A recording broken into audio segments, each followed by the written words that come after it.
அருமை இரட்சகருமாய் இருக்கிற இயேசு கிறிஸ்துவின் வல்லமை உள்ள நாமத்தினாலே வந்திருக்கிற உங்கள் யாவரை நான் வாழ்த்தி வரவேற்கிறேன். இன்றைக்கு ஒரு முக்கியமான ஆவிக்குரிய செய்தியை நாம் இன்றைக்கு பார்க்க போகிறோம். ஆண்டவர் நம்முடைய வாழ்க்கையில செய்ய விரும்புகிற அல்லது எதிர்பார்க்கிற ஆவிக்குரிய வெளிப்பாடுகளோடு கூட நாம் வாழ வேண்டிய காரியங்களை குறித்து அவர் விரும்புகிற வண்ணத்தை இன்றைக்கு ஆண்டவர் அதிகாலையிலே என்னோடு கூட இடைப்பட்டு பேசினதையே உங்கள் மத்தியில நான் பேச விரும்புகிறேன். வாசிக்கலாம். அப்போஸ்தலனாகிய பவுல் கொரிந்து பட்டணத்துக்கு எழுதின 1ஆம் நிருபத்திலே 2ஆம் அதிகாரம் 16ஆம் வசனத்தை ஒருவர் வாசிக்கலாம். கர்த்தருக்கு போதிக்கத்தக்கதாக அவருடைய சிந்தையை அறிந்தவன் யார்? எங்களுக்கோ கிறிஸ்துவின் சிந்தை உண்டாயிருக்கிறது. அல்லேலூயா. பவுல் அப்போஸ்தலன் கொரிந்து பட்டணத்து இது மாதிரி இருக்கிற ஒரு சபையை உருவாக்கி பலப்படுத்தின ஒரு தேவ மனிதர் சபைகளுக்குள்ளே இருக்கிற சில விஷயங்களை கேள்விப்பட்டு நிருபங்களை எழுதி அனுப்பும் பொழுது இந்த ஒரு வார்த்தையை அவர் அழுத்தமாய் எழுதி அனுப்பி வைக்கிறார். அது என்னவென்று சொன்னால், தேவனுடைய சிந்தையை அறிந்தவன் யார்? ஆனால் நாங்களோ கர்த்தருடைய சிந்தையை பெற்றிருக்கிறோம் என்று சொல்லி பவுல் பேசுகிறார். அல்லேலூயா, அல்லேலூயா.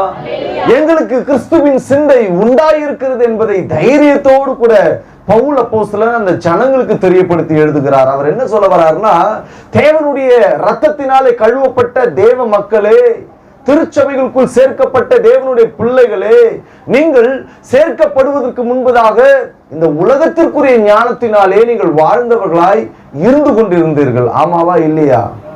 நாம வாழ்ந்த வாழ்க்கை என்பது நமக்கு தான் தெரியும். அவங்கவுங்களுடைய லிஸ்ட் அவங்கவுங்களுக்கு தான் தெரியும். எவ்வளவு பொய் பேசியிருப்போம், அநியாயம் பண்ணியிருப்போம், கெட்ட காரியங்களை பண்ணியிருப்போம், தேவனுக்கு விரோதமான பகை உண்டாக்கி இருப்போம் என்பது எல்லாம் அவரவர்களுக்கு தெரிந்த உண்மையே. அப்படிப்பட்டவர்களாய் இருந்த நம்மை ஆண்டவருடைய பெரிதான கிருபையினாலே, கர்த்தராகிய இயேசு கிறிஸ்துவினுடைய இரத்தத்தினாலே நம்மை முழுமையாய் கழுவி திருச்சபைகளுக்குள் சேர்த்த ஒரே ஒரு நோக்கம், அவருடைய சிந்தை நமக்கு வேண்டும் என்பதற்காக. ஆமென் சொல்லுங்களேன், ஆமென் சொல்லுங்களேன், ஆமென். உங்களுக்கு தேவனுடைய சிந்தை இருக்கிறதா என்று கேட்டா என்ன சொல்லுவீங்கன்னா, இருக்குதையா, இருக்கோதானே நான் சபைக்கு வந்துட்டு இருக்கிறேன், இருக்கோதானே நான் ஆண்டவரை பாடுறேன், இருக்கோதானே ஊழியர்களுக்கு நான் கணக்கு கொடுக்கிறேன், எல்லாமே செய்யறேன் என்று சொல்லி நீங்கள் ஒருவேளை அறிந்திருந்தால் கூட அல்லது சொன்னாலும் கூட, ஆண்டவர் எதிர்பார்க்கிற ஒரு ஆவிக்குரிய சிந்தை ஒன்று கட்டாயம் ஒவ்வொரு கிறிஸ்தவர்களுக்கும், இயேசுவை அறிந்து கொண்டு ஏற்றுக்கொண்டவர்களுக்கும், ஞானசானத்தை பெற்றவர்களுக்கும், பரிசுத்தாவை பெற்றவர்களுக்கும் ஒவ்வொரு நாளும் எப்பொழுதும் தேவைப்படுகிறதா இருக்கிறது. அல்லேலூயா. உங்களுக்கு ஆண்டவருடைய சிந்தை இருக்கிறதா அப்படின்னு கேட்டீங்கன்னா என்ன சொல்லுவீங்க? இருக்கு சாமி, இருக்கு சாமி, எல்லாம் சொல்லுவோம். இருக்கு சாமி, இருக்குதா இல்லையான ஒரு 3 முக்கியமான காரியத்தோடு நான் உங்களை சம்பந்தப்படுத்தி காண்பிக்க விரும்புகிறேன். தேவனுடைய சிந்தையை அறிந்தவன் யார்? பவுல் முதல்ல அதான் சொல்றார். எங்களுக்கோ தேவனுடைய சிந்தை உண்டாயிருக்கிறது. அவரை அறிந்திருந்தால்தான் அவரை குறித்ததான் சிந்தை எனக்கு உண்டாயிருக்கும். அவர் எப்படிப்பட்டவர் கேட்டா நம்ம என்ன சொல்லுவோம்? ஐயா, இயேசு ரொம்ப நல்லவரியா. நம்ம தெரிஞ்சதை சொல்றேன். ஜனங்களுக்கு அடிப்படையான இந்த ஒரு பார்வையும் ஒண்ணு இருக்குது. ஆண்டவர் அவர் கடவுளுங்க, அவ்வளவுதாங்க. அதை தாண்டிலும் அவர் தம்மை வெளிப்படுத்த, உங்களுக்கு வெளிப்படுத்த அல்லது உங்களுக்குள்ளே இருந்து எல்லாவற்றையும் போதிக்கத்தக்கதாய் அவர் அவரோடு இருக்கிறார். அல்லேலூயா, அல்லேலூயா. ஆண்டவருடைய சிந்தையை நீங்கள் அறிந்திருக்கிறீங்களா கேட்டீங்கன்னா, ஆமாயா. எப்படியா இருந்தீங்க? நான் ரொம்ப கஷ்டத்துல இருந்த ஒரு காலம், எனக்கு யாருமே உதவி செய்யாம இருந்தாங்க, எந்த வழி போய் எதை எப்படி பெற்றுக்கொள்ளணும் தெரியாது. நான் ஆண்டவர்கிட்ட ஒரு நாள் ஜெபம் பண்ணேன், ஆண்டவர் எனக்கு உதவி செஞ்சாரு, அதனால அவர் அற்புதம் செய்ய வல்லவர்னு அறிஞ்சு கொண்டேன். பேசிக். பவுல் சொல்லுகிறார், தேவனுடைய சிந்தையை அறிந்த மக்களாய் தேவனை ஏற்றுக்கொண்டவர்களுடைய வாழ்க்கை என்பது இருக்கும். அதை காட்டிலும் அந்த சிந்தை தங்களுக்குள் உண்டாயிருக்கிறதை அவர்கள் வெளிப்படுத்துவார்கள். அல்லேலூயா. தேவனுடைய சிந்தை அறிந்தவன் யார்? தேவனுடைய சிந்தனை என்னங்க? தேவனுடைய அவருடைய காரியங்களை அறியத்தக்கதான சிந்தை, அவர் எப்படிப்பட்டவர் என்பதை அறிய வேண்டும் என்று சொன்னால் பல வேத வசனங்களை வேதத்தில் சொல்லப்பட்டிருக்கிறது. ஒரு சில வசனத்தை வாசிக்கலாம். ஏசாயா தீர்க்கதரிசன புஸ்தகம் 40ஆம் அதிகாரம் 12 வாசிங்களேன். தண்ணீர்களை தமது கைப்பிடி அளவினால் அளந்து வானங்களை ஜானளவாய் பாவித்து பூமியின் மண்ணை மரக்காலினாலே அடக்கி பர்வதங்களை துலாக்கோலாலும் மலைகளை தராசாலும் நிறுத்தத்தக்கவர் யார்? கர்த்தருடைய ஆவியை அளவிட்டு அவருக்கு ஆலோசனைக்காரனாய் இருந்து அவருக்கு போதித்தவன் யார்? அல்லேலூயா. வேதம் சொல்லுகிறது அவருடைய அறிவு என்பது இந்த உலகத்திலே மற்ற எங்குமே நீங்கள் பார்க்க முடியாத அளவுக்கு தாம் ஒருவரை அறிவுள்ளவராய் இருக்கிறார். சொல்லுகிறபடியே தண்ணீர்களை தமது கையினாலே அளந்து வைத்திருக்கிறாராம். உலகத்தை ஒரு பகுதியா பிரிச்சாங்கன்னா 1/3 தான் பூமியினுடைய நிலமாய் கருதப்படுகிறது. அல்லேலூயா. மீதி எல்லாம் நம்ம எல்லாரும் தண்ணியில தான் சூழ்ந்திருக்கிறோமா? நம்ம பூமியினுடைய அளவையே தம்முடைய கைக்குள் வைத்திருக்கிறார் என்று சொன்னால் உங்களை தெரிந்து கொண்ட உங்களை ரட்சித்த தேவன் யார் என்பதை நீங்கள் அறிந்து கொள்ள வேண்டும். அல்லேலூயா, அல்லேலூயா. அடுத்த வார்த்தை சொல்லுது, வானங்களை சாண அளவாய் அளவு எடுத்து அவர் காண்பிக்கிறாராம். வானத்தையே யூதர்களுடைய எண்ணங்களின்படி அல்லது அவர்களுடைய நம்பிக்கையின்படி 7 வானங்கள் அவர்கள் யோசிக்கிறார்கள். 7 வானம் இருக்கு அப்படின்னு. அதனால பவுல் சொல்லுவாரு 3ஆம் வானம் வரைக்கும் தான் நான் போனேன் அப்படின்ட்டு. அதாவது வேதத்துல அதிகாரம் பூர்வமாய் சொல்லப்பட்ட அளவுகள் 3 வானம் வரைக்கும் இருக்கிறதாக, அதாவது அந்த 3ஆம் வானம் தான் தேவன் இருக்கிற ஸ்தலமா இருக்கிறதாக பவுல் அந்த பார்த்த காட்சிகளை தரிசனங்களை அவர் சொல்லுகிறார். இப்படி வானங்களையே தன்னுடைய சாண அளவுக்குள்ளே அவர் கொண்டு வந்து இந்த உலகத்தை இயக்கி கொண்டிருக்கிறார். இது நான் எங்க கேட்கல. அடுத்த வார்த்தை சொல்லுது, பூமியின் மண்ணையே. உங்க கால்ல மரக்கால்லாம் என்ன காலு? முதல் விரல், பெரிய தடிப்பு விரல் வருதுல, அதனுடைய மடிப்புக்குள்ளதான் பூமியினுடைய முழு மண்ணையும் முழு அளவையும் அவர் வைத்து மறைத்து வைத்திருக்கிறாராம். அல்லேலூயா, அல்லேலூயா. அப்பேற்பட்ட சர்வ வல்லவர் இந்த பூமியில இருக்கிற சகல பர்வதங்களையும் மலைகளையும் தனக்கு முன்பதாக இருக்கிற ஒரு தராசு கோலினால் நிறுத்தி சாதாரணமாய் வேடிக்கை பார்க்கிறாராம். ஆனா இவரை நம்ம அறியாம எப்படி இருக்கிறோம்? அவர் நல்லவரு, அவர் அற்புதம் செய்வாரு. இப்படியே நாம் அவருடைய சிந்தையை அறிய முடியாமல், ஆழங்களை அறிந்து கொள்ள முடியாமல் நாம் ஒரு அளவுக்குள்ளாக தேவனை சுருக்கி நம்மளுடைய சிந்தையில கொண்டு வந்துட்டோம். நம்மளுடைய மூளையினுடைய அளவுக்கு ஏற்ற விதத்துல தான் நம்ம ஆண்டவரை அறிந்து வைத்திருக்கிறோம். அதுதான் இந்த உலகம் நம் கற்றுக் கொடுத்த அல்லது இந்த உலகத்தில் நாம் பார்க்கக்கூடியதான தேவனை குறித்ததான அறிவு. ஆனால் வேதம் சொல்லுகிறது, அவரை ஆராய்ந்து முடியாத பெரிய காரியங்களையும் எண்ணி முடியாத பெரிய அதிசயங்களையும் செய்யத்தக்க ஒரே ஒரு தேவன் கர்த்தராகிய இயேசு கிறிஸ்துவான. கைகளை தட்டி அல்லேலூயா, அல்லேலூயா. வேதம் சொல்லுகிறது கிறிஸ்துவின் சிந்தைகளுக்குள் உண்டாயிருக்கிறது. 2 விதமான சிந்தை வேதம் சொல்லுதுங்க. ஒன்னு மாம்ச சிந்தை, இன்னொன்று ஆவியின் சிந்தை. இந்த மாம்ச சிந்தை என்பவர்கள் ஆவிக்குரிய சிந்தையிலே தேவனுடைய சிந்தைக்கு மாற முடியாமல் தங்களுடைய இந்த உலகத்தினுடைய இச்சைகளிலே இழுக்கப்பட்டு அல்லது கிறிஸ்தவர்களாய் பரிபூர்ணமடையாதபடிக்கு அவர்கள் சாதாரண பேர் கிறிஸ்தவர்களாய் வாழக்கூடியவர்கள் மாம்ச சிந்தை உள்ளவர்கள். இன்றைக்கு அநேக கிறிஸ்தவ சபைகளை பார்க்கக்கூடிய ஒரு வேதனையான ஒரு காரியம், ஒரு சுவிசேஷகராய் பார்த்து அங்கலாய்க்கிற ஒரு காரியம் இது ஒன்றுதான். ஆவிக்குரிய சிந்தைக்குள் வர வேண்டிய திருச்சபை மக்கள் எப்போது மாம்ச சிந்தையே பற்றி யோசித்து பேசி அவர்கள் இருந்து கொண்டிருக்கிறார்கள். ஆண்டவர் அறிகிற அந்த ஆவிக்குரிய சிந்தைக்கு மாற முடியல அவங்களால. காரணம் உலகத்தினுடைய டிப்ரெஷன், பல எதிர்பார்ப்புகள். ஐயோ, நான் இதை கேட்ட ஆண்டவர்கிட்ட இன்னும் ஆண்டவர் எனக்கு செய்யலையே, ஆண்டவர்கிட்ட இவ்வளவு நேரம் ஜெபம் பண்ணி இது இன்னும் நடக்கலையே, ஆண்டவர்கிட்ட காத்திருக்கிற இன்னும் ஆண்டவர் செய்யலையே, இன்னும் பேசலையே, இது வாய்க்கலையே, இது நடக்கலையே என்று சொல்லி மாம்ச சிந்தையிலே நாம் இருந்து ஆவிக்குரிய சிந்தை பிரகாரமாய் நாம் மாற முடியாமல் நாம் மாம்ச சிந்தையிலே இருந்து கொண்டிருக்கிறோம். பல பேரோட வாழ்க்கையில தான் பிரச்சனை. ஏன் உங்க வாழ்க்கையில அற்புதங்கள் உடனே நடக்கல அப்படின்னா நீங்க இன்னும் மாம்ச சிந்தையில இருக்கிறீங்க, இன்னும் மேல ஏறி வரலன்னு அர்த்தம். அல்லேலூயா, அல்லேலூயா, அல்லேலூயா. நீங்கள் ஆவிக்குரிய சிந்தைக்கு ஏறுவீர்கள் என்று சொன்னால் நீங்கள் உங்களுடைய ஆவிக்குரிய வாழ்க்கையில இயேசுவையே அதிகமாய் தியானித்து சிந்தித்து அவர் வாழ்ந்த வண்ணமாய் அல்லது அவர் உங்களை வழிநடத்துகிற வண்ணமாய் நீங்கள் மாறுபடிக்கு இந்த மாம்ச சிந்தையை அழிக்கக்கூடிய வல்லமையை இயேசு கிறிஸ்துவினுடைய சிந்தையானது ஒவ்வொரு நாளும் அழித்து உங்களுடைய ஆவிக்குரிய சிந்தைக்கு மாற்றிவிடும். அல்லேலூயா. பவுல் ஒரு வார்த்தையை அழகாய் சொல்லுகிறார், கர்த்தருக்கு போதிக்கத்தக்கவன் யார், அவருடைய சிந்தை அறிந்தவன் யார்? யாராலையும் அவர் அறிய முடியாது. ஆனால் ஒன்று தெரியும், அவரை அறிந்து கொள்ளுகிற ஞானம் என்பது இந்த வேதத்திலும் இயேசு கிறிஸ்துவுக்குள்ளும் தான் நம்ம அறிந்து கொள்ள முடியும். அல்லேலூயா. இயேசுவினுடைய சிந்தைக்குள்ள வரணும்னா முதல்ல இயேசுவின் சிந்தை எப்படி இருந்தது என்பதை குறித்து பவுல் எழுதுகிறார். பிலிப்பியர் 2ஆம் அதிகாரம் 4 வாசிங்க. அவன் தனக்கானவைகளை அல்ல பிறருக்கானவைகளையே நோக்குவானாக. கிறிஸ்து இயேசுவுக்குள் இருந்த ஒரு சிந்தையே உங்களிலும் இருக்க கடவுது என்று பவுல் சொல்கிறார். அல்லேலூயா. கிறிஸ்து இயேசுவுக்குள் ஒரு சிந்தை இருந்து கொண்டே இருந்ததா. அவர் தேவகுமாரனா இருந்து அவர் செய்ய வேண்டிய மகத்துவமான காரியங்கள் பல காரியங்கள் இருந்தாலும் கூட மனுஷகுமாரனாய் அவர் உருவெடுத்து வரும் பொழுது அவருக்குள் காணப்பட்ட அல்லது வெளிப்படுத்தப்பட்ட ஒரு சிந்தை தேவனுடைய சிந்தை அவருக்குள் இருந்ததாம். அல்லேலூயா, அல்லேலூயா. அந்த சிந்தை உங்களுக்குள்ளும் வர வேண்டும் என்று பிலிப்பிப்பட்ட சபைகளுக்கு பவுல் எழுதி வாழ்த்துகிறான். அல்லேலூயா.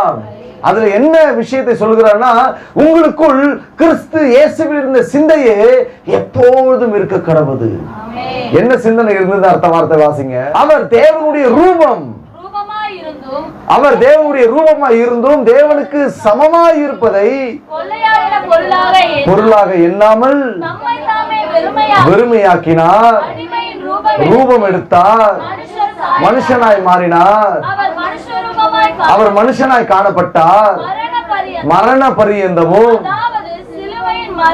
அதாவது தேவ சித்தம் இந்த உலகத்தினுடைய இரட்சகராய் இயேசு மாற்றப்பட வேண்டும், அவருடைய சரீரங்கள் கழிக்கப்பட வேண்டும், அவர் அடிக்கப்பட வேண்டும், அவருடைய ரத்தம் கடைசி சொட்டு ரத்தமும் இந்த பூமியை கழுவி விசுவாசிக்கிற யாவரையும் நீதிமானாய் மாற்றப்பட வேண்டும் என்கின்ற தேவனுடைய சிந்தை அவருக்குள் இருந்தது.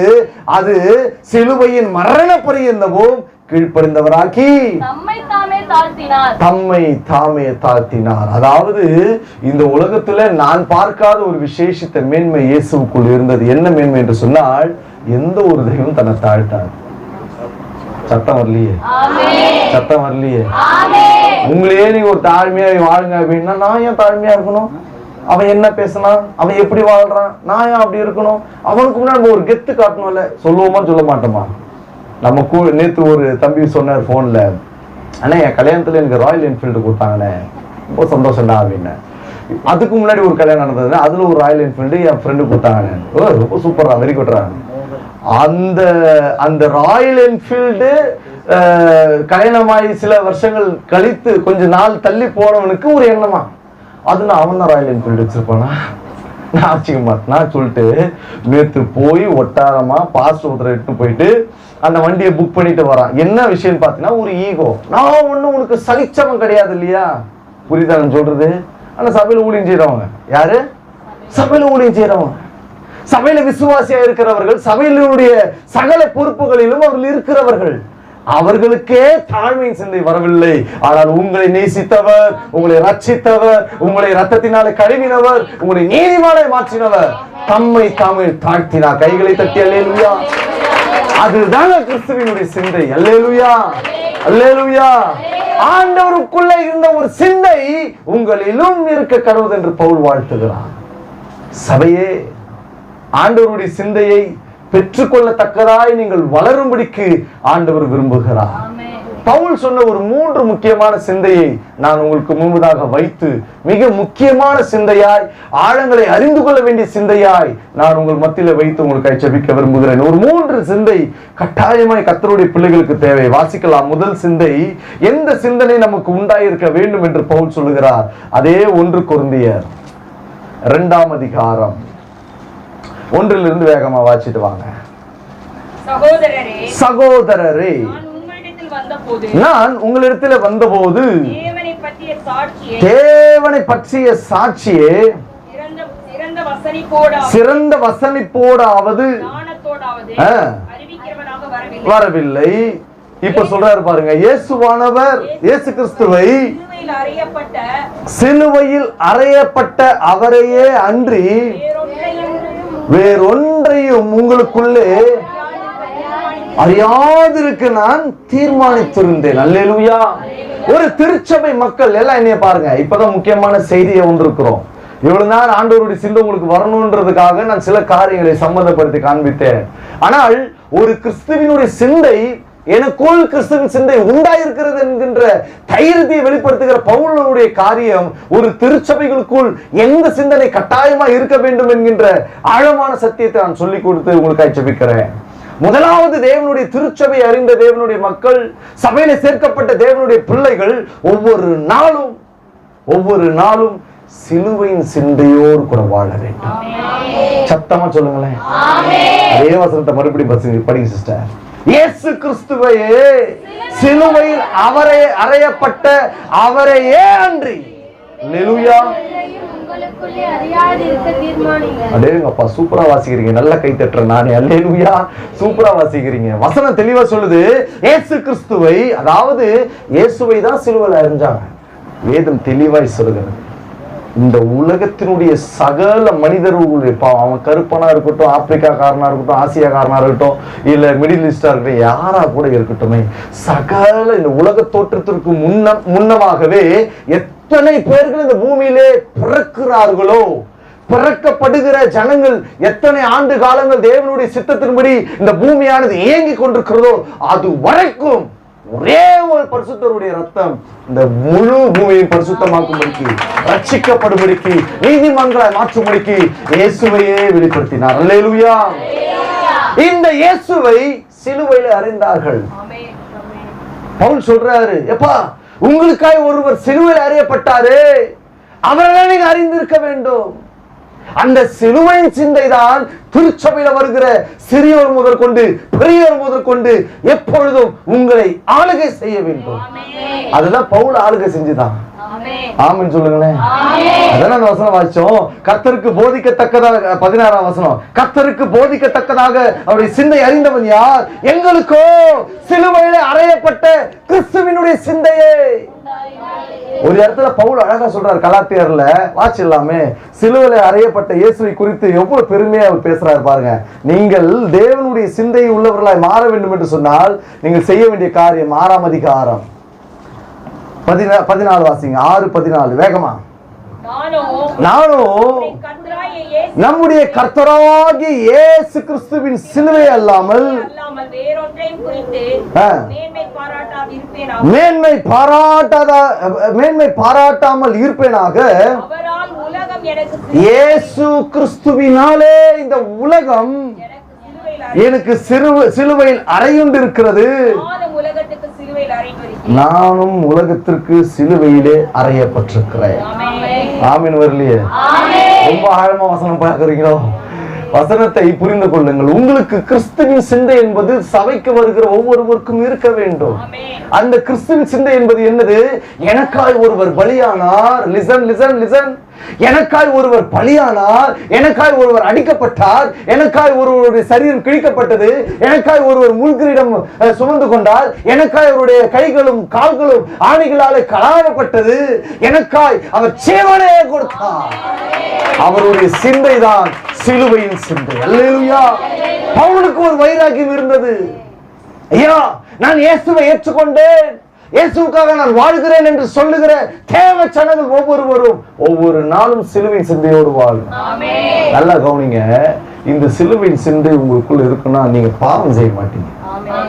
சத்தமா ஐயோ பாவமா அதான் தெரியாத, சபைக்கு ஓட்டுனா தான் நான் நோ பண்ணேன், இப்ப பண்றேன்னா பண்றாங்க, நிறைய பண்றாங்க. ஒரு பாவம் தேவனுக்கு முன்பதாக நாம் செய்ய ஆரம்பிக்கும் பொழுது நாம் சிலுவையில் இருக்கிற இயேசுவை மறுதலிக்கிறோம் என்ற அர்த்தம். விபச்சாரம் தேவனுக்கு விரோதமான பாவம், வேசித்தனம் தேவனுக்கு விரோதமான பாவம், இச்சை ரோகங்கள் தேவனுக்கு விரோதமான பாவம், பொருளாசை தேவனுக்கு விரோதமான பாவம், தீய நோக்கம் தேவனுக்கு விரோதமான பாவம், பொய் சாட்சி தேவனுக்கு விரோதமான பாவம். இன்னொன்னு சொல்றேன், தப்பா எடுத்துக்காதீங்க. யாரும் எனக்கு கல்லெல்லாம் எடுத்துலாம் அடிச்சிடாதீங்கன்னா, வட்டி கொடுத்து பாவம். ஆமா, வட்டி கொடுத்து பாவம், வட்டியை வாங்க போகும்போது அடிக்கிறது பாவம், வார்த்தையை விடுறது பாவம், இங்கிலீஷ் பேசுறது பாவம், கோவம் வந்தா வீட்டுக்கு அவர் பேசுற வார்த்தைக்கு பாருங்க, அவன் வாயில வந்துச்சுன்னா அவன்தான் அப்படின்றதுல பாவம், மனைவியை அடிக்கிறது பாவம், புருஷனை சபிக்கிறது பாவம், பிள்ளைகளை தேவனுடைய வழியில நடத்தாமல் தான் தோன்றுதனமாய் விடுவது பாவம். இது எல்லாமே வந்து நிற்கிறதுனா சிலுவையில் அறையப்பட்ட இயேசுவை நான் மறுதலிப்பதற்கு சமமாய் அது மாறிக்கொண்டிருக்கிறது. தேவ ஜனங்களே, பவுல் தெளிவாய் சொல்லுகிறார், ஐயா நாங்கள் யார் தெரியுமா? அவரை அறிந்தவர்கள் எப்படி இருப்பாங்கன்னா கிறிஸ்துவின் சிந்தையிலே வாழ்ந்து கொண்டிருப்பார்கள்.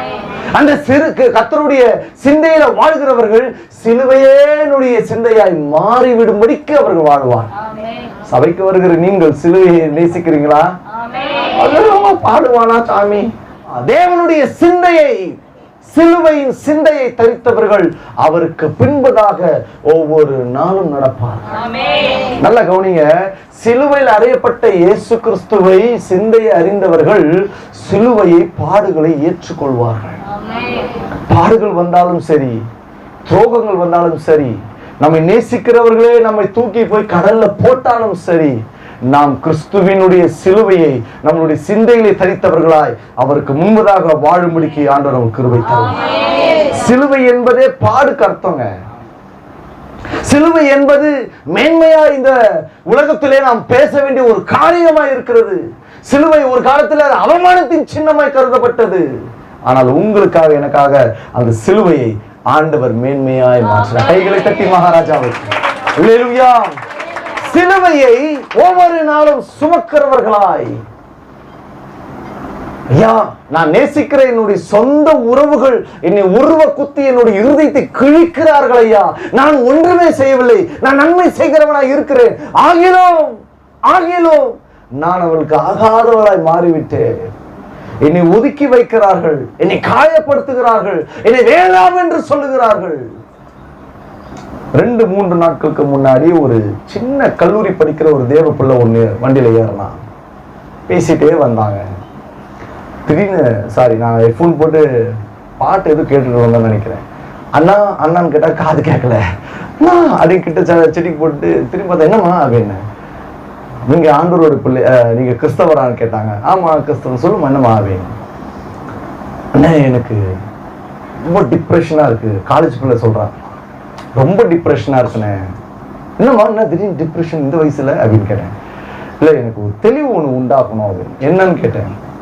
நான் நேசிக்கிற ஒருவர், அந்த பிள்ளை சொல்லுது, நான் நேசிக்கிற ஒருவர் நன்றாய் பழகினார், பேசினார், எல்லாவற்றையும் விசாரித்தார், என்னை அரவணைத்தார், எல்லாவற்றையும் செய்து கொண்டிருந்த அந்த நபர் இன்றைக்கு என்னை வெறுக்கிறார், என்னுடைய நம்பரை பிளாக்ல போட்டு வைத்திருக்கிறார், என்னை விசாரிப்பதற்கோ அல்லது என்னை பார்ப்பதற்கோ கூட அவருக்கு விருப்பம் இல்லாமல் என் இருதயத்தை நாளுக்கு நாள் உடைத்து கொண்டே இருக்கிறார். அண்ணன் எனக்கு ஒரு ஜெபம் மட்டும் பண்றீங்களான்னு கேட்டா. என்னன்னு கேட்டேன். என்னை காயப்படுத்த அவர் என்னை நேசிக்கணும், அல்லது நான் ஜெபிக்கிற அந்த ஜெபம் தேவனால் கேட்கப்பட்டு எங்களை சேர்த்துனார். உடனே சொன்னேன், இந்த ஜெபம்லாம் கேட்க மாட்டார் மாட்டேன். உடனே சொன்னேன், யோசிக்கலாம் மாட்டேன். தெரியும்ல எது ஜெபம் இல்லைன்னு. கண்டிப்பா ஆண்டவர் இந்த பவர்ஃபுல் ஜெபத்தெல்லாம் கேட்க மாட்டாருமா. அண்ணா இப்படி சொல்றீங்க, அப்ப எனக்கு என்னதான் சொல்யூஷன்? ஒரே வார்த்தை சொன்னேன், உனக்கு கிறிஸ்துவினுடைய சிந்தை இருக்கும் என்று சொன்னால் உலகம் என் பின்னே, சிலுவை எனக்கு முன்னே. அல்லேலூயா, அல்லேலூயா. சிலுவையின் முன்னே உலகம் என் பின்னே, சிலுவையின் முன்னே உலகம் என் பின்னே, சிலுவையின் முன்னே உலகம் என் பின்னே, பின்னோக்கே நான், பின்னோக்கே நான், ஓஹோ பின்னோக்கே நான், பின்னோக்கே நான், இயேசுவின் பின்னே போகத் துணிந்தே, இயேசுவின் பின்னே போகத் துணிந்தே, இயேசுவின் பின்னே போகத் துணிந்தே, பின்னோக்கே நான். பாதி பேருக்கு வாய் வரல, மனசுல ஒண்ணு ஏதோ ஒண்ணு இருக்குது. அவ்வளோ அதே மூட்டி எப்படி முன்னாடி பார்த்துருந்த போச்சுன்னா போட்டோம். பழையவர்கள் எல்லாம் விட்டுட்டு சிலுவையை பார்க்கிறவர்கள் ஒவ்வொரு நாளும் அவரை தரிசித்துக் கொண்டு சிலுவையை முத்தம் செய்து கொண்டே வாழ்வார். அல்லேலூயா. எவ்வளவு பேர் என்னை காயப்படுத்தட்டும், எவ்வளவு பேர் என்னை ஒதுக்கட்டும், என்னை தூர வீசட்டும், என்னை சேர்க்காமல் இருக்கட்டும், என்னை ஏமாற்றட்டும், என்னை துரத்தி விடப்படட்டும், எந்த காரியங்களும் கிறிஸ்துவின் அன்பை விட்டு என்னை பிரிக்க மாட்டாதே. அல்லேலூயா.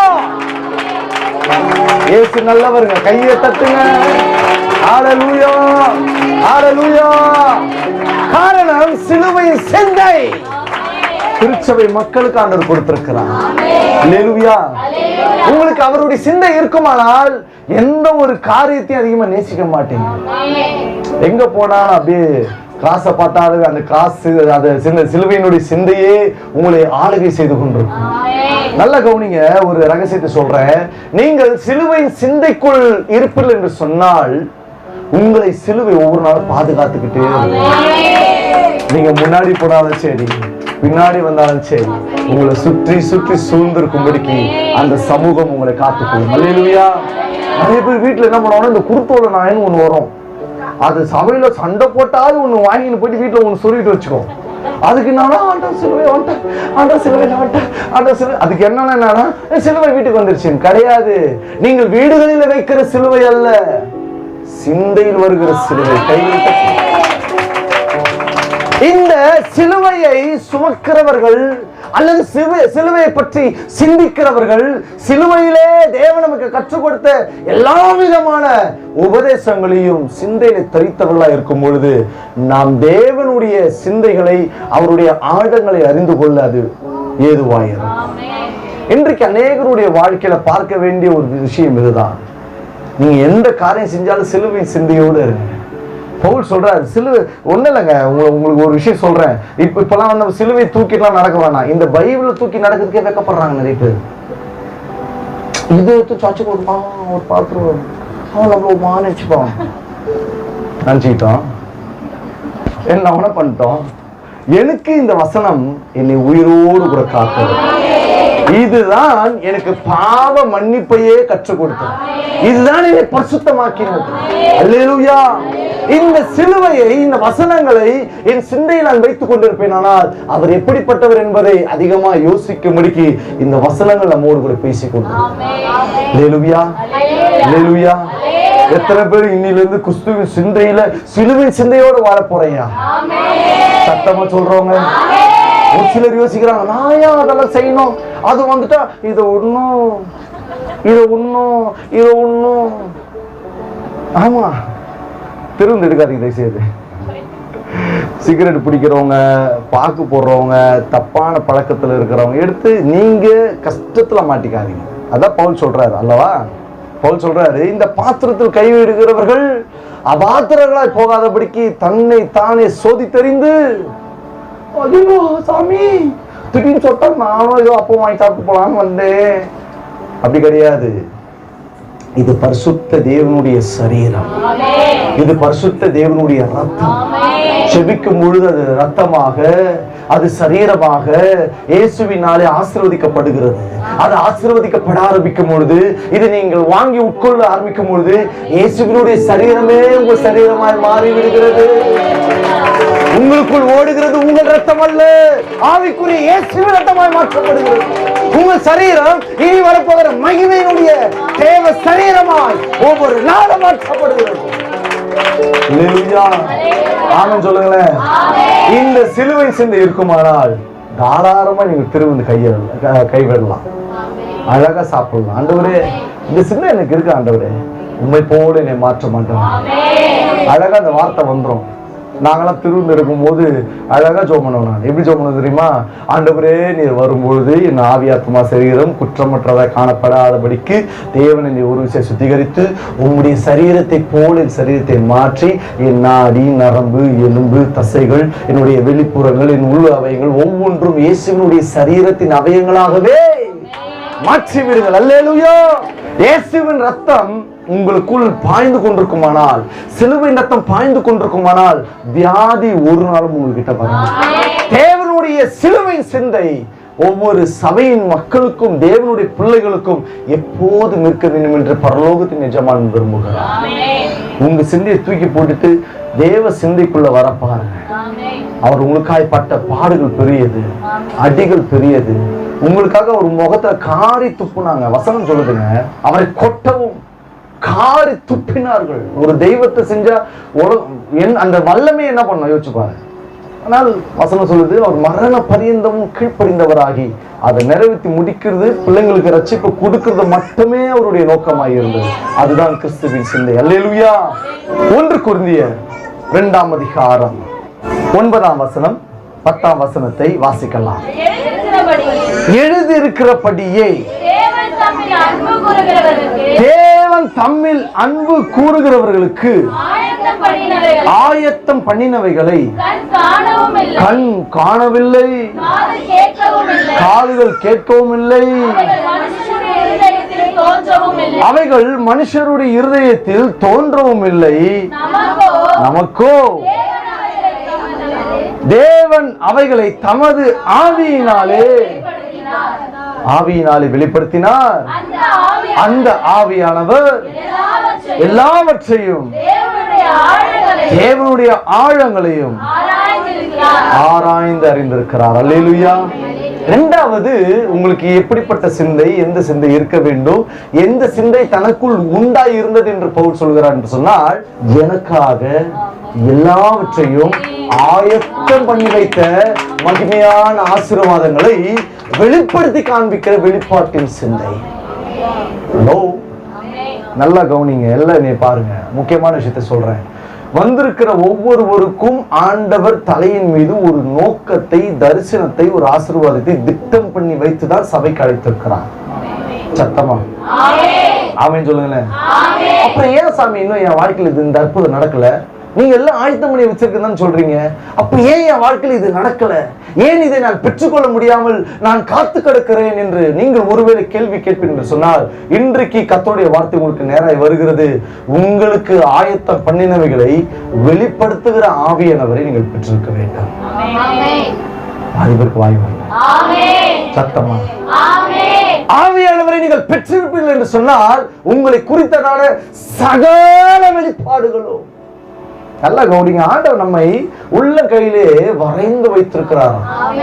உள்ளங்கையில் வரைந்தவரே, கண்மணி போல் காப்பவரே, தாயின் கருவில் என்னை சுமந்தவரே, பேர் சொல்லி என்னை அழைத்தவரே,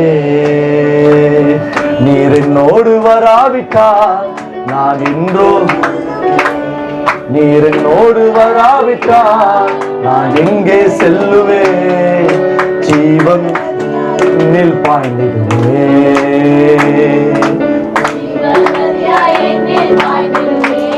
அழகாய் ஒரு பக்தன் பாடுகிறான், தேவனுடைய வசனங்களின்படியே பாடுகிறான்.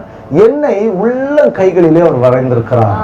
அப்படி வரையும் போதே நம்ம மூக்கு எப்படி இருக்கணும், கண்ணு எப்படி இருக்கணும், காது எப்படி இருக்கணும், கலர் என்ன இருக்கணும், என்ன ஷேப்ல தலை இருக்கணும், எந்த சரீரத்தினுடைய அளவு இருக்கணும், எல்லாமே அவருடைய கையில இருக்குது. அதான் சொன்ன இல்லையா, பூமியினுடைய சகல வானத்தினுடைய அளவுகளையும் தன்னுடைய விரலினால என்ன பண்றாரு, அளவு எடுக்கிறார்.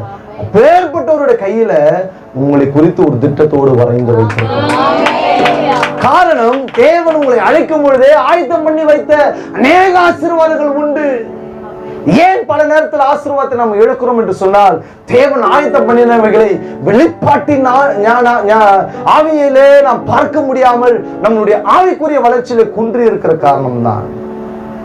ஏன் இன்னும் என்னுடைய வீட்டுக்காரர் ரட்சிக்கப்படல, இன்னும் என் பிள்ளை பாவ வழக்கத்திலிருந்து வெளியே வரல, இன்னும் என் பிள்ளைகளுக்கு நல்ல ஒரு சுப நிகழ்ச்சிகள் நடக்கல, ஏன் என் பிள்ளை தத்தியா இருக்கு, தர்தலையா இருக்கு, அநேகரால சபிக்கப்படுது, அநேகரால தூற்றப்படுகிறது, என் குடும்பம் ஏன் ஒதுக்கப்படுகிறது, ஏன் எங்கள் வாழ்க்கையில பொருளாதார நிலைகள் உயர்த்தப்படவில்லை, ஏன் நாங்கள் தாழ்மையில இருக்கிறோம், ஏன் வறட்சியா இருக்கிறோம்? அவர்கிட்ட ஆயுதம் பண்ணினவைகளை உன் கண் இன்னும் பார்க்கல. அதை ஆவியினால வெளிப்படுத்துகிற பரிசுத்தாவி நீ பெற்றுக்கொள்ளல. ஆவியானவர் உங்களுக்குள்ள இருந்தாருன்னா உங்களுக்கான ட்ரீம் கர்த்தர் காமிச்சுக்கிட்டே இருப்பார். அதுதான் அவசரம் சொல்லுது. ஆமென் சொல்லுங்களேன். இன்னொரு ஒரு ஆவிக்குரிய மறைப்பொருள் என்ன சொல்லுதுன்னா, இந்த காரியம் நாம் நிச்சயத்துக்கு போய் இருப்போம் அல்லவா, அங்க இருக்க போறத நம்ம பார்க்கல கேட்கல, அதை ஆவிக்குரிய ரீதியாய் பவுல் பேசுகிறார். ஆகிலும் நாம் இன்றைக்கு இருக்க வேண்டிய ஆவிக்குரிய வெளிப்பாட்டின் சிந்தை என்பது, எனக்காய் தேவன் ஒன்றை ஆயத்தம் பண்ணியிருக்கிறார். நீங்க நல்ல வீடை கட்டுவீங்க, உங்க பிள்ளைங்க நல்லா இருப்பாங்க, உங்க பிள்ளைங்க ஃபாரின் போவாங்க, நல்ல வீடு வாசலோடு கூட ஐஸ்வர்யத்தோடு செழிப்போடு பணங்களோடு, எல்லா பொருட்களோடு தேவன் உங்களை ஆசீர்வதிப்பார். இதெல்லாம் ப்ரீ பிளான் உங்க மேல வச்சுட்டேன். ஆனால் ஜெபத்திலே கேட்காத, பெற்றுக்கொள்ளாத எதுவும் நம்ம கையில வரவே இல்லை. இதை ஆவியானவர் தான் உங்களுக்கு வெளிப்படுத்துவார். அதுதான் பவுல் சொல்றார். மறுபடியும் வாசிங்க. நமக்கோ தேவன் அவைகளை தமது ஆவியினாலே வெளிப்படுத்தினார். அந்த ஆவியானவர் எல்லாவற்றையும் அதுக்கு மேல் வசனம் இவ்விதமாய் சொல்லுகிறது. 7ஆம் வசனம் வாசிங்க. உலக தோற்றத்திற்கு முன்னே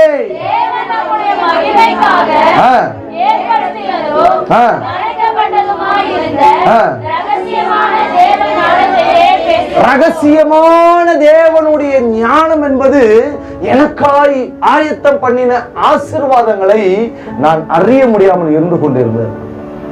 மனுஷன் ஞானத்தோடு நீங்க ஆண்டவரை பார்த்தீங்கன்னா ஒண்ணுமே உங்களுக்கு புரியாது. எல்லாம் என்னைய பாருங்க, நீங்கள் மனுஷன் ஞானத்தோடு கூட ஆண்டவர்கிட்ட கேட்கணும், பெற்றுக்கொள்ள நினைச்சீங்கன்னா ஒண்ணுமே நீங்க பெற்றுக்கொள்ள முடியாது. அதுவே ஆவியில நிரம்பி, பரிசுத்தாவில நிரம்பி, நல்ல அந்நிய பாஷையில பேசி, ஆவிக்குரிய வெளிப்பாட்டோடு நாங்களாம் ஒரு சிலர் ஜெபம் பண்ணிட்டு இருக்கும் பொழுது ரெவல்யூஷன் வந்துடும். திடீர்னு கண்கள் திறக்கப்படும். பல நேரத்துல பல தரிசனங்கள் பார்த்திருக்கிறோம். பல நேரத்துல தீர்க்க தரிசனம் வெளிப்படும். எப்படி அது நடக்கிறது என்று சொன்னால், நான் என் ஆவியானவரோடு கூட இருக்கிற அந்த சம்பாஷணையிலே அவரின் மீது பிரியம் கொண்டு எனக்கான எல்லாவற்றையும் அவர் வெளிப்படுத்துவார். உங்களுக்கும் வெளிப்படுத்துவார். உங்க குடும்பத்தை குறித்து வெளிப்படுத்துவாருங்க. நல்லா கவனிங்க. செய்தியில நான் சில நேரத்தை சொல்லுவேன், உங்களை குறித்தும், உங்கள் குடும்பத்தை குறித்தும், உங்கள் பிள்ளைகளை குறித்தும், எதிர்காலத்தை குறித்தும், ஊழியங்களை குறித்து கூட ஆண்டவர் வெளிப்படுத்தி பேசிக்கிட்டே இருப்பார். அந்த பரிசுத்த ஆவியானுடைய அந்த ஐக்கியத்தினுடைய அந்த உறவு எங்கேயாவது டிஸ்டர்ப் ஆயிருந்தாதான் இந்த ரெவலேஷன்லாம் கட் ஆயிடும். சில பேர் சொப்பனம் பார்ப்பாங்க, சும்மாவே சொப்பனம் பார்ப்பாங்க. ஒருத்தர் வெட்டு கத்தி தூக்கணும் அப்படியே துரத்திக்கிட்டே வராரியான்னு பார்ப்பாங்க. காரணம், இவர் ஏதோ ஒரு இடத்துல போய் நின்று இருப்பார், ஏதோ ஒரு இடத்துல காலை வச்சுட்டு இருப்பார். அந்த ஆவி ஒரு பின்னாடி வந்துருக்கோம். நாம் பரிசுத்த ஆவியில நடக்கிறவளா இருக்கும் என்று சொன்னால், நம்ம பேசும்பொழுது, நடக்கும் பொழுது எல்லாவற்றையும் போதிக்கிற பரிசுத்த ஆவியானவர் நம்மை சரியான வழியில நடத்துவார். சொப்பனம் பார்த்தா கூட தெளிவான சமாதானம் உள்ள சொப்பனங்களை பார்ப்பீங்க. உங்களை குறித்ததான வெளிப்பாடுகள் நிறைந்த சொப்பனங்களை பார்ப்பீங்க. அல்லது ஆண்டவர் ஒரு பொருளை கொடுக்க போறார் என்று சொன்னால், முன்னதாகவே ஆண்டவர் ஒரு காரியத்தை, ஒரு வெளிப்பாட்டை, ஒரு சொப்பனத்தை பரிசுத்த ஆவியினாலே உங்களுக்கு வெளிப்படுத்துவார். ஒரு விஷயத்தை சொல்றேன். உங்க பிள்ளைகளை குறிச்சு ஒரு வெளிப்பாடு வருதுன்னா உஷாரா பார்த்தேன், அவன் எங்க போனா, ஏதோ ஒன்று வந்து இடிச்சுது அவனை, அப்படி கேர்லெஸ்ஸா விட்டுறாதீங்க. தேவ பிள்ளைகளுக்கு சொல்றேன், கேர்லெஸ்ஸா விட்டுறாதீங்க. ஏதோ ஒன்று நடக்க போவதை, எப்பொழுதும் நடக்க போவதை முன்னதாகவே ஆண்டவர் சொல்லி செபிக்கும்படிக்கு உன்னை ஏவுகிறார். பல நேரத்தில் ஆபத்துக்களை முன்பதாகவே சொல்லுவார். பல நேரத்தில் பல சேதங்களை அல்லது இழப்புகளை முன்னதாகவே அறிவிக்கிறவர் ஆவியானவர். ஜனவரி 1ஆம் தேதி எங்க ஊழியக்காரர்கிட்ட எங்க மாமியார் போய் ஜெபம் பண்றாங்க. எங்க ஊழியருக்கு கண்ணுக்கு முன்னாடி தெரிஞ்சிச்சு, ஒரு பெரிய மரண அவஸ்தையை தாண்டி இவர்கள் வரப்போகிறாங்க. அப்போ எங்க ஊழியக்காரர் சொல்லிட்டாரு, 1ஆம் தேதி நைட்டே சொல்லிட்டாரு, அதிகாலையிலே சுப வார்த்தை அது. அம்மா, ஒரு விஷயம் நடக்க போகுது, கொஞ்சம் ஜாக்கிரதையா இருங்க. ஒன்றும் இல்லைம்மா, பயப்படாதீங்க, ஒரு மரண அவஸ்தையிலிருந்து அப்படி மீண்டு வெளியே வந்துடுவீங்கன்னு சொன்னேன். இதுதான் சொன்னார். இதுதான் ரெவலேஷன். அவர் கண்ணுக்கு முன்னாடி பார்த்து சொல்லிட்டார். இதுல எங்க மச்சானும் நிக்கிறாரு, என் மச்சானுடைய பொண்டாட்டி நிக்குது. ரெண்டு பேருக்கும் ஒரு ஐயோ எங்க அம்மா போயிடக்கூடாது இவர் நினைக்கிறேன். அவங்களுக்கு ஐயோ சத்தியமா எங்க அம்மா போயிடவே கூடாது, ஏசுநாதர் வரது கூட வரட்டும், ஆனா எங்க அம்மா உயிரோட இருக்கட்டும். அது இருக்கு. இப்போ நடுப்புல ஒரு திருத்துவம் நிக்குது. யாரையும் எங்க மாமியார். அவங்களுக்கு ஐயோ பாஸ் நம்மளுக்கு சொல்றாங்க, அப்படி வச்சாங்க பாருங்க. அந்த சிந்தை நல்லா கவனிங்க. எனக்கு ஏதோ ஒன்று ஆகிவிடுமோ என்று எண்ணின சிந்தை அவளுடைய வாழ்க்கையில் அப்படி நடந்தது. 9ஆம் தேதி 11ஆம் தேதி இறந்து போனார்கள். அப்படி அவ்வளவு வெளிப்பாடுவாங்களோ செத்துறாங்களா? நல்லா கவனிங்க. ஆண்டவர் ஒரு வெளிப்பாட்டை தருகிறார் என்று சொன்னால் ஆவியை ஆண்டவர் வெளிப்படுத்துவார். அந்த வெளிப்பாடு என்பது எதற்கு உங்களுக்கு ஆண்டவர் கொடுக்கிறார் என்று சொன்னால், சில காரியங்களை நீங்கள் தாண்டி வர வேண்டிய வெளிப்பாட்டை ஆண்டவர் கொடுக்கும் பொழுது நீங்க முன்னதாகவே ஆயத்தமாக வேண்டும் என்பதுதான் ஆண்டவர் உங்கள் மீது வைக்கிற நம்பிக்கை. அவங்களுக்கு என்ன நம்பிக்கைன்னா, ஐயோ ஏசப்பாவே சொல்லிட்டாரா மரண அவஸ்தையா அப்படின்னு நினைச்சாங்க பாருங்க. அப்படியே கொஞ்சம் கொஞ்சமா அந்த பயமே அவங்களை அப்படியே சிறுக கொஞ்சம் கொஞ்சமா போய் பல்ஸ் ரொம்ப லோவாகி இறந்துட்டாங்க. கேஎம்சியில தான் இறந்தாங்க. எதுக்கு நான் சொல்றேன் அப்படின்னா, நன்றாய் ஆவியில் இருக்கிறவர்களே சில நேரத்தில் சில பாதிப்புகள் வரும் என்று சொல்லுகிறார். நான் உடனே போய் எங்க அண்ணன் கிட்ட கேட்டேன், பாஸ்டர் கிட்ட கேட்டேன், அண்ணா என்னன்னு இப்படி சொல்றீங்க இப்படிங்க? அப்ப ஒரே வார்த்தை சொன்னார் அவரு, தம்பி ஆண்டவர் சில நேரத்தில் சில அனுமதிகளை அனுமதிப்பார். காரணம், விசுவாச பரீட்சை என்பது ஒவ்வொருவருக்கும் கட்டாயம் நடக்கும். ஆபிரகாம் பார்த்து சொன்னார் ஆண்டவர், ஆபிரகாமே உன்னுடைய ஏகசுரனாகி உன்னுடைய பிள்ளையை கொண்டு வந்து என்ன பண்ண, பலி செலுத்துப்பா. அவனுக்கு ஒரு நம்பிக்கை இருந்தது, இந்த குழந்தைய 90-100 வயசுல கொடுத்தவருக்கு சப்போஸ் செத்தாலும் உயிரோடு கூட எழுப்பத்தக்க வல்லமை ஒருவருக்கு உண்டு என்பதை அவன் அறிந்திருந்தான். தைரியமா கிளம்பிட்டான் பாருங்க மலைக்கு. எல்லாத்தையும் தூக்கி போயிட்டான். பையன் உசரக்காரன், டாடி நான் சைலண்டா மேல தூக்கி மாதிரியோ, டேய் கம்முனு வாடா டாடி, சொல்லுங்க டாடி என்ன மேட்ரு சொல்லுங்க டாடி, நீ வாடாப்பா. அப்பதான் உசர கேட்கறான், டாடி என்ன மேல தனியா நம்ம 2 பேர் போயினுக்கிறோம், கையில கட்டையாக குத்துக்கிறேன், என்ன மேட்ரு சொல்லுங்க டாடினா, வழி பண்ணுங்க டாடி, எங்க என்ன எந்த போய் அடிக்க போறீங்க, எல்லாம் போறோம் மலை மேல போறோம், மேல மேல கீழே இறங்க முடியாது, எதாவது சொல்லுங்க டாடினா, வாமா தேவன் இருக்கிறார் பார்த்துப்பா. வலிச்சுட்டு போயாச்சு மேல போயிட்டா. அவன்தான் கையை கட்டி படுக்க வச்சுட்டு கட்டி ஓட, டே மாமனே ஏ அப்பா இதுக்காக யார் கொண்டு வந்த, பயப்படாதடா. கண்ணை மூடினாரு, கத்திய தூக்கி ஒரே குத்து கிட்ட பாடிக்கிட்ட வருது, மகன் மீது கையை போடாதே. அந்த நிமிஷம் வரைக்கும் ஆபிரகாமுக்கு தெளிவு இருந்தது. ஒரு வெளிப்பாடு ஆண்டவர் கொடுப்பார் என்று சொன்னால் அந்த கடைசி நிமிடம் வரைக்கும் நாம் எடுக்கிற எல்லா விதமான செயல்பாடுகளுக்கும் ஆண்டவர் பொறுமையை காத்து கொண்டிருப்பார். காரணம், அவர் நீடிய பொறுமையுள்ள தேவன். கையை தட்டுங்களேன். ஐயா, இன்னுமே என்னுடைய பிள்ளை மாற்றப்படவில்லை, என் குடும்பம் இன்னும் செழிப்புக்குள்ள வரவில்லை, ஒரு நாளை வச்சிருக்கிறான்னு அர்த்தம். அந்த நாள் நல்ல நாள், உங்க வாழ்க்கையில சுபிட்சமான நாள். அல்லேலூயா அல்லேலூயா. ஆகிலும் தேவனுடைய வெளிப்பாடு பெற்ற அந்த ஆபிரகாம் தேவனுக்கு முன்பதாக அந்த கீழ்ப்படுதலை அவன் நிறைவேற்ற வரும்பொழுது கர்த்தர் மகனை கையை போடானே, அவனை உயிரோடு கர்த்தர் கொடுத்து அவன் வழியா இன்றைக்கு நாம் எல்லாம் கிறிஸ்துவின் சந்ததியாய் மாறி இருக்கிறோம். கைகளை தட்டி அல்லேலூயா. இந்த வெளிப்பாடு கட்டாயம் தேவ பிள்ளைகளுக்கு தேவை. நல்ல கவனிங்க, ஒரு ரகசியத்தை சொல்லிட்டு நான் அடுத்த காரியத்துக்கு போறேன். ஆண்டவர் ஏதோ ஒன்று நடக்குதா, ஏதோ ஒரு தவறு நடந்துச்சு, நம்ம வாழ்க்கையில எதிர்பாராத ஒரு இழப்பு வந்துருச்சு, ஏதோ ஒரு பிரச்சனையில நம்ம மாட்டிக்கிட்டோம், ஏதோ ஒரு சிக்கிட்டு இருக்கிறோம், ஐயோ என்ன பண்ண போறது தெரியல அப்படி நினைக்கிறீங்களே, அந்த நேரத்துல நீங்க ஆண்டவர் மீது வைத்த அந்த நம்பிக்கை, அந்த விசுவாசத்தை அப்படியே அமைதியா நீங்க என்ன பண்ணனா, நீர் மட்டும்தான் பொறுமை உள்ளவரோ, உங்களுடைய ஆவி பெற்ற நானும் பொறுமையோடு காத்திருக்கிறேன். நான் காத்திருக்க நீ செய்ய போகிறவைகள் மகிமையான. வாசிக்கலாம் ஏசாயா தீர்க்கதரிசன புஸ்தகம் 64:4 வாசிங்க. 64:4. தேவனே, உமக்கு காத்திருக்கிறவர்களுக்கு நீ செய்பவைகளை நீரே அல்லாமல் உலக தோற்றத்தில் முதற்கொண்டு ஒருவரும் கேட்டதில்லை, செவியால் உணர்ந்ததில்லை. அததான் தேவன் உங்களுக்கு கொடுக்கிறார். அல்லேலூயா. நீங்க பார்க்காத ஒரு நன்மையை ஆண்டவர் இந்த ஆண்டு உங்களுக்கு கொடுத்து உங்களை எல்லை இல்லாத அளவில்லாத அளவுக்கு ஆண்டவர் ஆசீர்வாதங்கள் கொடுத்து வளர்ப்பார். அது உங்க காது கேட்டிருக்காது, உங்க கண்ணு பார்த்திருக்காது, உங்களுக்கு தெரிஞ்சிருக்காது, எதுவுமே தெரியாது. ஆகிலும் கர்த்தர் உங்களுக்கான கொடுப்பார். ஆனால் இந்த தேவ ஆவியினுடைய வெளிப்பாட்டுல இருக்கும் பொழுதே இரண்டாவது எந்த சிந்தை இருக்க வேண்டும் என்று சொன்னால், பரிசுத்த ஆவியினாலே வெளிப்படுத்துகிற வெளிப்பாட்டின் சிந்தை உங்களுக்கு இருக்க வேண்டும்.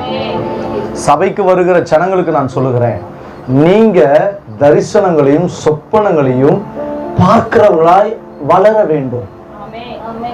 சத்தம் இல்லையே, எனக்கு மட்டும்தான் சாமி, என் குடும்பத்தை பத்தி மட்டும் சாமி எனக்கு சொப்பனம் வரணும், கிடையவே கிடையாது. நல்லா கவனிங்க. டிசம்பர் மாசம் 31ஆம் தேதி வரும்பொழுது அப்பெல்லாம் பாத்தீங்கன்னா தீர்க்கதரிசி ஜான் ஜோசப் அண்ணன் என்ன பண்ணுவாங்கன்னா ஒரு பெரிய பிரம்மாண்டமான மீட்டிங் நடத்துவாங்க. அந்த மீட்டிங்லாம் போய் சின்ன வயசுல கலந்துப்பேன். உலகம் முழுவதும் நடக்க போகிற விஷயத்தை அவர் 40 நாட்கள் உபவாசம் இருந்து வந்து நிற்பார். மனுஷன் சிங்கம் மாதிரி வந்து நிற்பார். மூலையில உலகத்தினுடைய ஏதோ ஒரு மூலையில் நடக்க போகிற ஒரு ரெவலேஷனை தெளிவாய் துல்லியமா சொல்லுவாங்க. மனுஷன் எப்படி நடக்குது? ஆவியானவர். அல்லேலூயா. நான் ஆவியானுடைய பிரசனத்தை பார்க்கிறேன். ஒரு சமூகம் இறங்கி இருக்கிறதை நான் பார்க்கிறேன். Thank you, Holy Spirit. Hallelujah. வார்த்தை வருகிறதுக்காக ஸ்தோத்திரம். ஏசாயா 64:4 ஒரு சிலருடைய வாழ்க்கையிலே தேவன் ஆயத்த பண்ணினவைகளை உங்கள் கண்கள் இன்னும் காணவில்லை, உங்கள் காதுகள் கேட்கவில்லை, அவைகள் மனுஷர்களால் உணர்ந்து கொள்ளக்கூடியதாய் இருக்கவும் இல்லை. ஆகிலும் உங்கள் மீது கர்த்தருக்கு காத்திருக்கும் மீது கர்த்தர் ஆயத்தம் பண்ணின சகல விதமான நன்மைகளை ஆவியானவர் உங்களுக்காய் கொடுக்கிறார். அதை நீங்கள் பெற்றுக்கொள்ளத்தக்கதாய் தேவனுடைய ஆவியினாலே, தேவ வெளிச்சத்தோடு, தேவனுடைய வழிநடத்துதலோடு கூட பெற்றுக்கொள்ளுங்கள். கடைசியாக பவுல் சொல்லுகிற ரொம்ப முக்கியமான ஒரு காரியத்தை நான் காண்பித்து கொடுத்து முடிக்க விரும்புகிறேன். கடைசியாய் வாசியுங்கள். அதே 1 கொரிந்தியர் 2:15 வாசிங்க. ஆவிக்குரியவன் எல்லாவற்றையும் ஆராய்ந்து நிதானிக்கிறான். ஆனாலும் மற்ற ஒருவனாலும் ஆராய்ந்து நிதானிக்கப்படான். அல்லேலூயா. கடைசியாக முதல் காரியம் பார்த்தோம், சிலுவையின் சிந்தை தரித்தவர்களாய் திருச்சபை இருக்க வேண்டும். இரண்டாவதாய் வெளிப்பாட்டை பெற்றுக்கொண்டு வெளிப்பாட்டின் சிந்தையோடு கூட குடும்பத்தை, ஊழியங்களை நிறைவேற்றுகிற தேவனுடைய சபையா இருக்க வேண்டும் என்று பார்த்தோம். கடைசியாக ஆவிக்குரியவனுடைய வாழ்க்கையாய், ஆவிக்குரிய சிந்தையாய் நீங்கள் இருக்க வேண்டும். ரொம்ப முக்கியமான ஒரு காரியத்தை சொல்லி முடிக்கிறேன். தேவனுடைய ஆவியை பெற்ற நீங்கள் ஒவ்வொரு நாளும் ஆவியில நடத்தப்படுங்க. ரொம்ப கஷ்டமான வாழ்க்கையா கேட்டா ரொம்ப ஈஸியான வாழ்க்கை. அபிஷேகத்தில் நிறைந்திருக்கிறவர்களுக்கு ஆவியில நடத்தப்படுகிற வெளிப்பாடுகளும் வெளிச்சங்களும் வழிநடத்துதல்களும் கர்த்தருடைய சத்தங்களும் துல்லியமாய் கேட்கும். அவங்களை யாராலையும் நிதானிக்க முடியாது, அவங்களை யாரும் பார்க்க முடியாது, அவங்களை யோசிக்க கூட முடியாது. ஒன்று சொல்லுவார்கள், ஒன்று செய்வார்கள். என் கூட ஒரு ஆட்டோ ஓட்டுகிற ஒரு சகோதரர் இருக்கிறார். நல்ல உலக ஞானம் பெற்றவர், ஆனால் சபைக்கு போற அனுபவம் உண்டு அவருக்கு. அவர் என்கிட்ட பேசினாலுமே நல்லா பேசுவாங்க, நானும் நல்லா பேசிட்டு இருப்பேன். சில சந்தேகங்களை கேட்பேன், இது எப்படி, அது எப்படி, இது எப்படி பண்ணலாம், அது எப்படி பண்ணலாம், எல்லாமே கேட்டுக்கிட்டே இருப்பேன். ஒரு நாள் அவர் எல்லாமே சொல்லுவார், வழியெல்லாம் சூப்பரா சொல்லுவார். இப்படி போனா இப்படி சக்சஸ் ஆகிடும், எல்லாம் பக்காவா கிளியரா சொல்லுவார். ஆகிலும் நான் என்ன பண்ணுவேன்னா, அவர் என்ன சொன்னாலும் நான் ஒரு ஆவி நடத்துதல் எனக்கு சமாதானம் உண்டாகிற அல்லது ஆவியில கர்த்தரை நடத்துகிற விதத்துக்கு நான் காத்திருக்கிறபடினால் அவர் சொல்றது எல்லாத்தையும் கேட்டுட்டு விட்டுட்டு நான் ஒண்ணு செய்வேன். ஒவ்வொரு முறையும் பண்ணிட்டே இருந்தேன். ஒரு நாள் சண்டை போட்டேன். ஏப்பா எல்லாம் பேச முடியாதுப்பா விட்ட, ஏதோ ஒரு விஷயத்த கேட்க போனேன், அதை சொல்ல முடியாதுப்பான்ட்ட. நான் சொன்னேன், சொல்லுங்க நான் சொல்லுங்க சூப்பர் சொல்லுங்க. ஆமா, நீ எப்பவுமே இப்படிதான் கதை கேட்கறாம கேட்ப, எல்லாத்தையும் சொல்லுவேன். கட்சியில பார்த்தா அதை தூக்கி போட்டு நீ ஒண்ணு செய்வ, நான் எதுக்கு ஒண்ணு சொல்லணும்? இன்னைக்கும் அந்த வார்த்தை இருக்குது மேல. அப்போ நான் சொன்னேன், ஓகேண்ணே நீங்க சொல்றீங்கண்ணே, ஆனா இருந்தாலும் எனக்கு கத்துறதை நடத்துற மாதிரி தெரியலண்ணே. அப்ப நீ கத்திரை கட்டுக்கு போ, என்ன விட்டுரு. இத்தனைக்கும் நல்ல ஆவிக்குரிய சகோதரர், நல்ல சபைக்கு போறவர். எப்ப பார்த்தாலும் நீ இப்படிதான் பண்ற, நோஸ் கட் பண்ற. அவரு என்ன சொல்றாரு, நோஸ் கட் பண்ற. நானும் ஒண்ணு சொன்னா அது சக்சஸ் ஆகிடும், எவ்வளவு பேர் கேட்டு எவ்வளவு பேர் என்ன பண்றாங்க. ஆனா நீ ஒருத்தனா எல்லாமே அப்படியே அப்படியே கேட்டுனே இருக்கிற, டமாத்துக்கு எடுத்து போயினே இருக்கிற. எனக்கு ரொம்ப மனசு கஷ்டமா இருப்பா, வருத்தமா இருப்பா. போப்பா விட்டுருப்பா அப்படின்ட்டு. ஒரு நாள் பார்த்தேன், இவர்கிட்ட என்னதான் பண்றது அப்படின்னு விட்டுட்டேன். நடுவில் ஒரு நாள் ஒரு முக்கியமான தேவை வந்தது. மறுபடியும் போய் ஃபோன் பண்ணேன், அண்ணா இது மாதிரி ஒரு விஷயம் அப்படின்னு. அண்ணா ஆனா கொஞ்சம் பாருங்க. இல்லப்பா நான் கொஞ்சம் வேலையாகிறேன் பாட்டேன். சரி ஓகேண்ணா போய் பாருங்க. கடைசி ஒரு சின்ன உதவி தான் செஞ்சார். ஒரு நம்பரை மட்டும் தான் கொடுத்தார், அதோட விட்டார். நான் என்ன பண்ணேன், அந்த நம்பரை வச்சு என்னென்ன பண்ணமோ அந்த வேலைலாம் பண்ணிட்டு சக்சஸ் பண்ணிட்டு வந்து நின்று நேற்று ஃபோன் அடிச்சேன். அப்படியா வாய் ஊறி பேசுற, நம்ம பேசி முடிச்சது எல்லாத்தையும் நம்ம பண்ண எல்லாத்தையும் கேட்டு எல்லாம் முடிஞ்சிச்சா, அது போயிடுச்சா, சக்சஸ் சூப்பர் வாங்க, ஓகேப்பா அப்படின்ட்டு. எதுக்கு நான் சொல்றேன் அப்படின்னா, எல்லாரும் ஆலோசனை சொல்லுவாங்க, எல்லாரும் வெளிச்சத்தை சொல்லுவாங்க, உலக அறிவை சொல்லுவாங்க, படிப்பு அறிவுல பேசுவாங்க, அனுபவ அறிவுல பேசுவாங்க. ஆனால் ஆவி கூறியவனுக்கு எந்த அறிவு ஒத்து போகும்? சத்தமா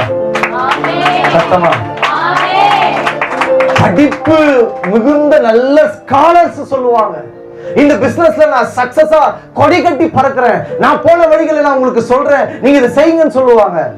நீங்கள் ஆராய்ந்து நிதானிக்கிற ஆவிக்குரியவர்களா இருப்பீர்கள் என்று சொன்னால் அவர்கள் சொன்னது ஒன்னே கர்த்தர் வாய்க்க செய்ய மாட்டார். நான் உங்களுக்கு இன்னொன்னு சொல்றேன், எப்பவுமே ஆவியானவருடைய ஸ்டைல் என்னன்னா, இந்த சகோதரன் என்ன செய்யறாரு அதை நான் செய்யறது அவர் விரும்பவே மாட்டேன். அந்த சகோதரன் செய்து அது அவருக்கு தான். அவர் அம்மா நானே கீபோர்டு வாசிக்கிறேன்னா பாதி பேர் காதுல ரத்தம் வந்துடும். அதெல்லாம் வராது. என்னைய மாதிரி ஒரு பிரசவம் பண்ண சொல்லுங்க பாருங்க, உங்களுக்கு அவ்வளவுதான், மறுபடியும் காதுல டமால் ஆயிடும். ஏனென்றால் அவரவர்களுக்கு ஆண்டவர் வைத்த ஒரு அனுபவம் ஒன்று உண்டு, வழி நடத்துதல் ஒன்று உண்டு.